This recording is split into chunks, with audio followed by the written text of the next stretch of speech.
Halo teman-teman, jumpa lagi di Setapak. Saya Fred bersama teman saya Kakak Riki. Hari ini kami bersama-sama juga dengan Bung Fembri Tuana Kota. Nah, Bung Fembri ini adalah salah satu politisi muda yang juga menjabat sebagai Ketua DPC Demokrat Kota Ambon. Nah, Kak Riki, kira-kira kita mau belajar apa dari Bung Fem hari ini? Oke, Bung, kita akan belajar banyak dari pengalaman kuliah sampai pengalaman saat ini. Oh, Bung Fembri juga Ya, alumni Satya Wacana ya? ya, Universitas Kristen Satya Wacana di Salatiga. kita akan belajar dari itu. Mungkin pertanyaan pertamanya adalah bagaimana bisa keluar dari Maluku dan memilih kota Salatiga sebagai tempat kuliah? Bisa cerita pengalaman. Tempat Iya, belajar ya. jadi Bung Riki, makasih Bung Fred sudah memberi ruang bagi kami.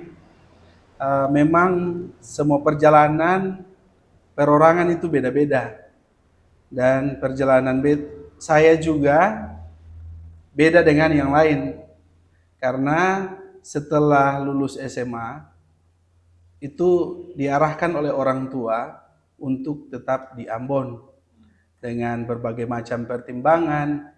Sudah di sini saja biar dekat dengan orang tua, dengan sanak saudara, dan sempat juga ditawarkan sudah sekolah di sini nanti beli mobil baru gitu. Tawaran dari orang tua. Ya, itu tawaran orang tua supaya jangan keluar gitu.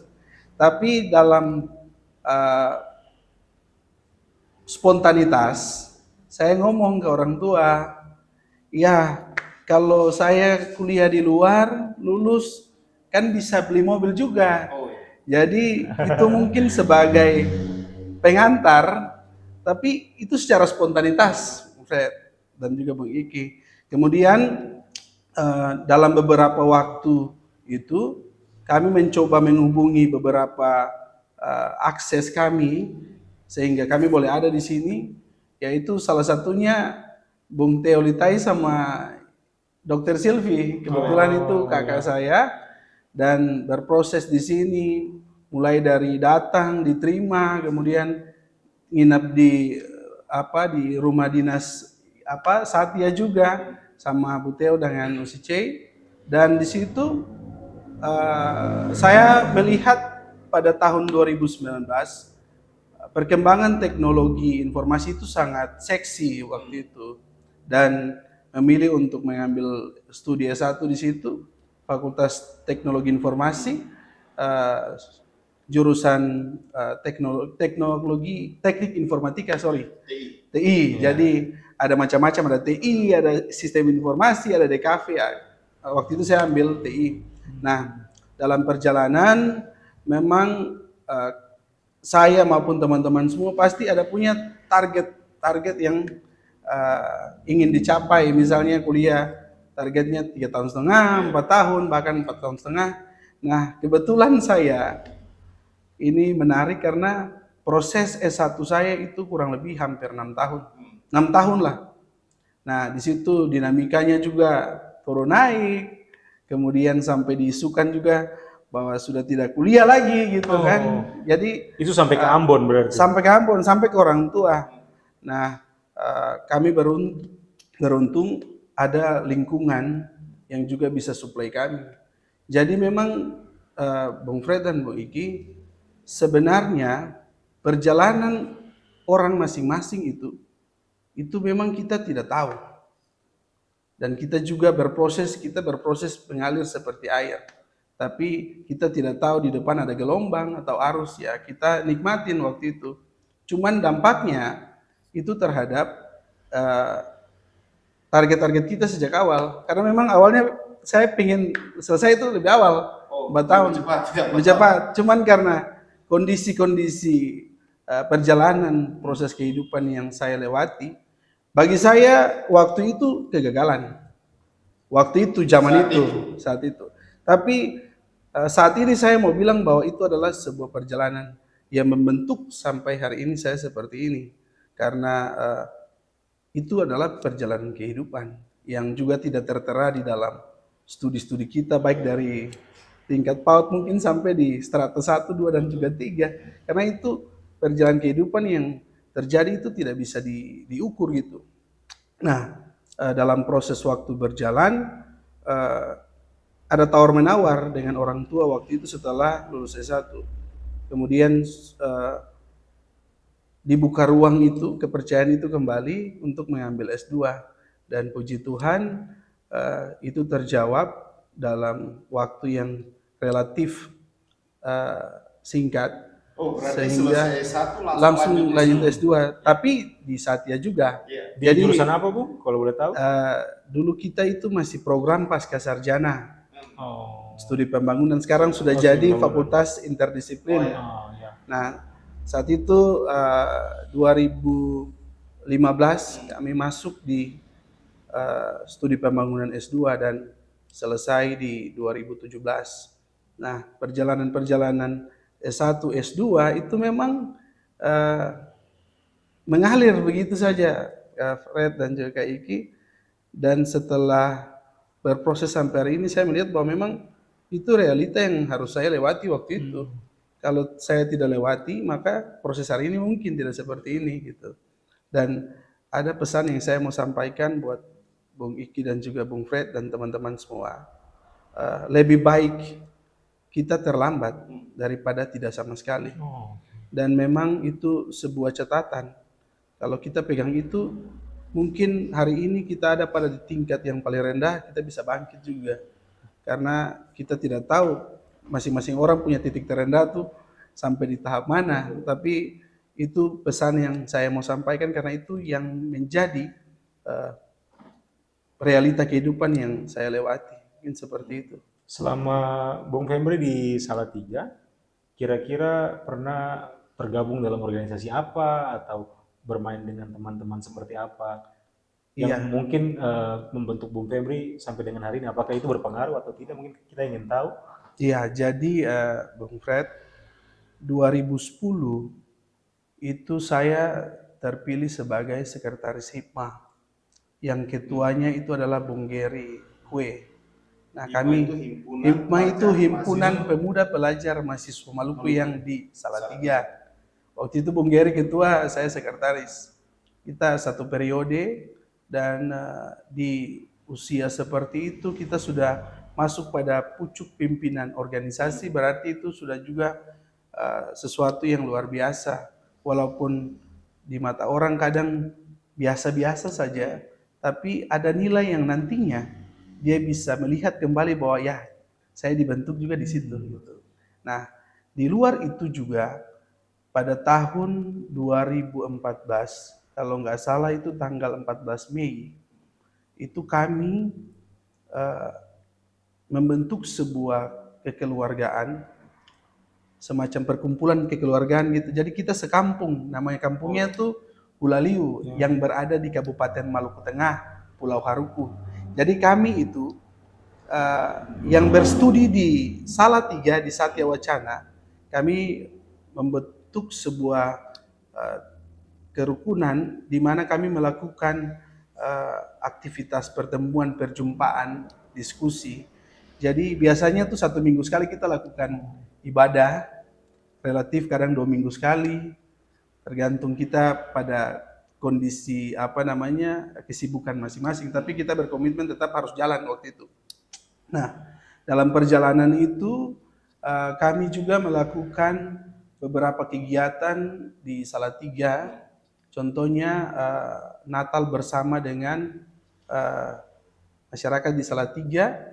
Saya lupa persisnya tempat namanya apa, tapi Natal bersama terus hadir juga teman-teman dari Hikmah dan juga dari Ikatan Keluarga Ikemal ya. Iya, Ikemal. Iya, keluarga. Jadi di atas Hikmah ada Ikemal gitu.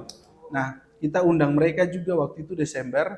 Terus di kegiatan berikutnya kita juga berbagi takjil gratis, tepatnya di depan Ramayana. Nah, itu kegiatan-kegiatan yang kita lakukan secara inisiatif saja gitu, tanpa memikirkan bahwa ini dampaknya apa, manfaatnya apa. Waktu itu ya mengalir aja, karena memang kita harus melakukan kegiatan-kegiatan yang sifatnya dalam bentuk sosial gitu. Nah, berjalannya waktu kami ada pada titik kegelisahan yang sama. Kebetulan waktu itu ada senior-senior kita juga yang menjadi seorang hamba Tuhan. Ada Bapak Pendeta Cak Saureka, kemudian ada Bapak Pendeta Nelson Tuanagota, dan juga ada senior juga Bu Andris Noya, ada Bu Fresley Sihai, dan juga beberapa teman lainnya. Nah, kami ada pada titik kegelisahan itu di mana kami punya keinginan ketika semua selesai dari sini dan kembali ke Maluku, atau ada yang di Jakarta atau ada yang stay di Salatiga, untuk bagaimana mengimplementasikan ilmu yang kita terima di Salatiga, kota tercinta ini, kepada negeri tercinta kami di Hulaliu. Dan itu terlaksana ketika kami pulang dan kami cakapkan itu bersama di Ambon. Dan pada tanggal 1 Juni 2021 kami melakukan MOU dengan sekolah menengah pertama di negeri Hulaliu. Nah, dalam perjalanan itu kami berkomitmen untuk tiap bulan 2 kali, selama 1 bulan 2 kali itu kita akan pulang ke sana dan memberikan pendidikan non formal di negeri tercinta kami Hulaliu. Itu biasanya hari Jumat, Sabtu, dan Minggu kami di sana. Berarti setelah pulang dari Salatiga ke kampung baru melakukan pengabdian. Iya, jadi kita Komitmennya dari Salatiga. komitmennya udah dibangun di sini. Jadi sudah idenya sudah terlahir di sini. Tapi implementasinya itu kita laksanakan di kampung kita. Karena memang itu menjadi kegelisahan yang tadi saya bilang.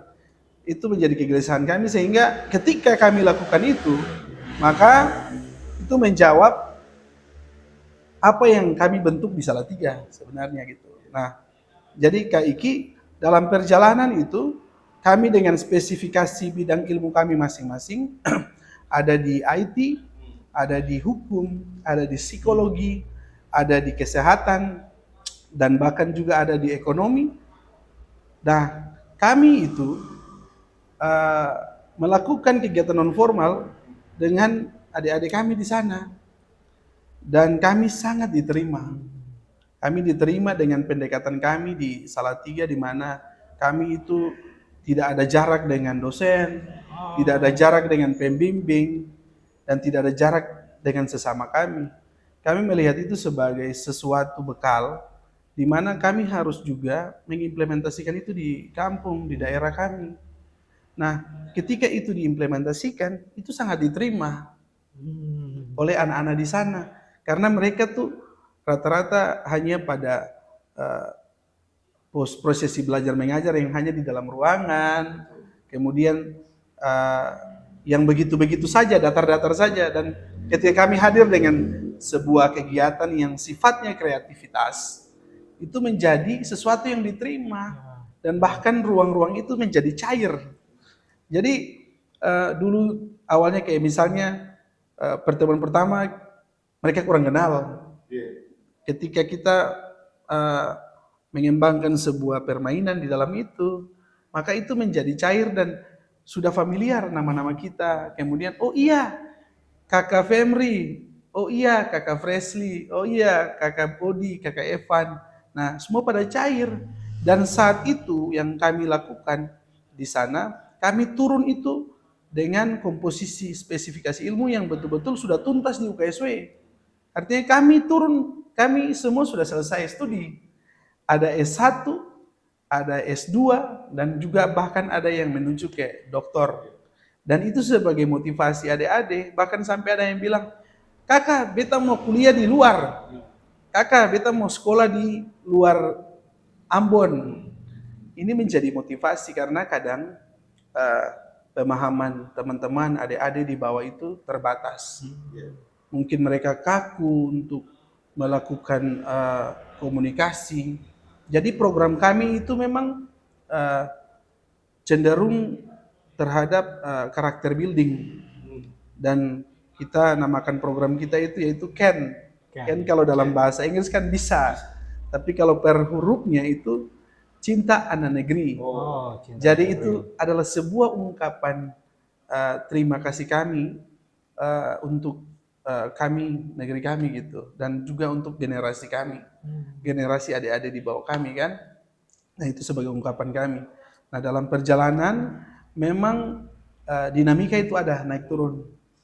Kadang ada yang sudah ya menganggap kita sangat dekat sampai kadang-kadang ya hands sedikit gitu. Nah, tapi itu bukan sebagai penghalang, tapi itu sebagai bahan untuk kami lagi menggali bagaimana pendekatannya harus begini, oh harus begitu. Bahkan dari kami kebetulan ada juga yang lulusan psikolog. Jadi kami juga turun di sana. Kebetulan ada Kak Betsy, psikolog murni dia. Jadi dia turun, Betsy Puturu turun dan memang mereka dibekali dari semua unsur aspek pendidikan implementasi ilmu yang kami kasih ke mereka. Itu Dan berapa? 1 tahun? 1 tahun, selama 1 tahun. Jadi 1 Juni kita pencanangan, 1 Juni 2021 dan penutupannya tuh 1 Juni 2022. Dan acara penutupannya sangat meriah, kami bikin seni di sana, ada tarian gaba-gaba, ada tarian macam-macam di sana. Jadi intinya kami diterima di sana dengan luar biasa. Tapi kami tidak sampai di situ, karena ada kami punya planning ke depan, di mana adik-adik ini nanti akan kami tinjau kembali dalam 5 tahun. Jadi terhitung dari 2021. Nanti kita lihat mereka di 2026, apakah apa yang kita tanamkan hari ini, kemarin itu, mereka bisa terima dan implementasi nggak gitu. Tapi saya optimis dengan semangat dan juga komunikasi yang kami bangun, itu bisa membuahkan generasi-generasi emas di negeri kami. Bung, menarik karena berarti 8 tahun, sekitar 8 tahun di Salatiga ya. S1, S2, iya. 8 tahun dapat pengalaman pendidikan non formal ya. Iya. Itu lebih penting yang mengarahkan sehingga Bung Femi ambil komitmen untuk bangun negeri. Iya. Lalu balik 1 tahun. Nah, posisi sekarang adalah politisi muda. Iya. Politisi muda di Kota Ambon, bahkan mau bisa dikatakan Provinsi Maluku ya. Iya. Politisi muda. Nah, bisa tidak bercerita sedikit waktu kenapa mengambil atau menempatkan diri dalam dunia politik? Kalau tadi TI, Iya. S2-nya yang studi pembangunan. Nah, keresahan apa yang dirasakan? Lalu bisa berbagi cerita sedikit. Bagaimana sih strategi atau pengalaman menjadi politisi muda? Iya, jadi memang saya boleh katakan bahwa mungkin passion saya itu ketemunya tuh di waktu studi S2. Oh, S2 di studi pembangunan. Studi pembangunan. Jadi di situ kami diperhadapkan dengan orang-orang hebat, orang-orang yang luar biasa. Dosen-dosen kami juga yang memotivasi kami, energi positifnya luar biasa. Terus kemudian dalam proses itu kami juga ada terlibat di dalam komunikasi-komunikasi lintas organisasi. Jadi itu juga yang memacu bahwa ya enak, ternyata politik itu asik gitu. Nah kebetulan setelah lulus studi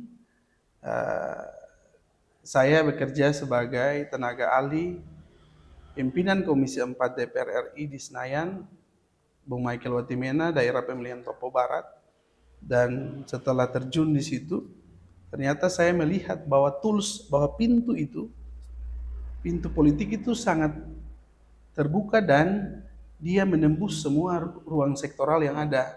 Jadi kita bisa masuk ke budaya, sosial, ekonomi, pariwisata, lalu kemudian diasah. Kami diasah di situ, kemudian ilmu yang kami dapat lebih banyak praktis, karena memang di politik itu yang kita harus gali itu adalah pengalaman. Kami boleh belajar buku sebanyak mungkin, tapi konteks daerah, realita di daerah masing-masing itu berbeda, dan itu hanya bisa kami ambil yang paling maksimal itu secara praktis. Jadi memang itu dia mengalir seperti, ya mengalir aja. Saya waktu itu mengalir aja Kak Fred dan Kak Iki, dan pada satu ketika saya memutuskan untuk fokus terhadap bidang politik. Dan seperti pertanyaan tadi, Kak Eki, memang di usia kami yang relatif muda ini, kami butuh ruang, butuh panggung untuk merubah banyak hal yang ada di kota maupun di Maluku dan bangsa dan negara. Dan hari ini kebetulan saja ruang itu kami temukan. Kami temukan ruang itu dan kami melakukan secara maksimal sehingga posisi dan jabatan itu juga kami dapatkan. Ini juga tidak terlepas dari investasi-investasi sosial, investasi-investasi pendidikan yang kami tanamkan mulai dari berproses studi di Salatiga, karena kami juga harus mengakui bahwa kami dibentuk di sini. Berarti UKSW Kota ini. sangat membantu ya. UKSW sebagai rumah kami gitu, di mana kami bergumul dan kami berproses gitu. Nah, termasuk juga dengan studi perjalanan kami 1 tahun bersama keluarga HRS di Hulaliu. Kami boleh katakan kami kurang lebih sekitar 12 orang itu setelah penutupan kegiatan itu semua dapat hidup, semua dapat pekerjaan. 2 di Freeport, terus 1 di Petra, dan ada juga dosen di Unpati, di IAKN dan berbagai bidang lainnya. Artinya bahwa sistem tabur tua itu ada gitu. Tergantung kita yang menabur. Memang mungkin sebagian orang melihat perjalanan kehidupan kami sebelumnya itu dengan sebelah mata, tapi kami harus bilang bahwa perjalanan kehidupan itu masih panjang ke depan. Dan kami tidak bisa mengukur orang-orang itu dari satu kejadian atau satu proses atau satu realita yang dia hadapi. Karena hidup ini kontinu, jadi berjalan terus dan dengan dinamikanya jalan terus. Dan itu dia sangat masuk dalam profesi kami hari ini di politik, karena begitu banyak dinamika dan proses politik yang terjadi yang menjadi dasar kami bisa melewati fase-fase itu yang pernah kita lewati di Salatiga gitu. Karena kita lewati bersama teman-teman baik di lingkungan kos, di kampus maupun lingkungan organisasi lainnya. Seperti itu Kak Fred dan Kak Iki. Berarti politik yang Bung jalani sekarang itu upaya juga untuk mencapai mimpi ideal membangun negeri tadi. Bisa dikatakan iya, secara tidak langsung mungkin ya, karena kita tidak bisa membatasi gitu loh Kak. Ada ruang-ruang yang memang kita hari ini boleh bilang nggak mungkin lah. Tapi ya setelah melewati beberapa fase, menapaki hari-hari ke depan itu ternyata begini gitu. Jadi memang pada prinsipnya tuh kita jalani aja.